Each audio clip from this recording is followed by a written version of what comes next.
அம்மாவும் பொண்ணு என்ன பண்ணிட்டு இருக்கீங்க? நாங்கள டிவி பார்த்துட்டு இருக்கோம். டோரா பூஜி பாக்குறோம். டோரா பூஜி பாக்குறீங்களா? ஆமா, டோரா பூஜி பாத்துட்டு இருக்கீங்க.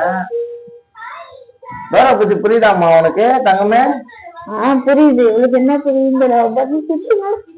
அவளுக்கு புரியுது. ஓகே, நீ என்ன பண்ணிட்டு இருக்க? நானும் பொண்ணு கூட சேர்ந்து டோரா பூஜி பாத்துட்டு இருக்கேன். டோரா பூஜி எப்பத்துல இருந்து பாத்துட்டு இருக்க? இழுத்து என் பாதி வழி எடுத்துடுறேன். பண்ணு. டோரா பூஜி எவ்வளவு நாளா பாத்துட்டு இருக்கீங்க? நாங்க பல வருஷமா பாத்து. பல வருஷமாவா? ஆமா. எப்ப 50 வருஷத்துக்கு முன்னாடி டிவிலாம் இருந்ததா? 50 வருஷத்துக்கு முன்னாடி டிவி இருந்தது. டிவி இருந்தது. டோரா பூஜி போடுவாங்களா? தெரியல. 50 வயசு பாட்டி நின்னு டோரா பூஜி பாத்துருக்கியா? ஆமா, பாப்பேன். என் முடிய பிடிச்சு நாங்கமே டோரா பூஜி பாத்துன்னு இருக்கீங்களா நீங்க? அப்பா ஹாய் ஃப்ரெண்ட்ஸ், நாங்க புதுசா யூடியூப் சேனல் ஓபன் பண்ணிருக்கோம். லைக் பண்ணுங்க, ஷேர் பண்ணுங்க, கமெண்ட் பண்ணுங்க. பாய்.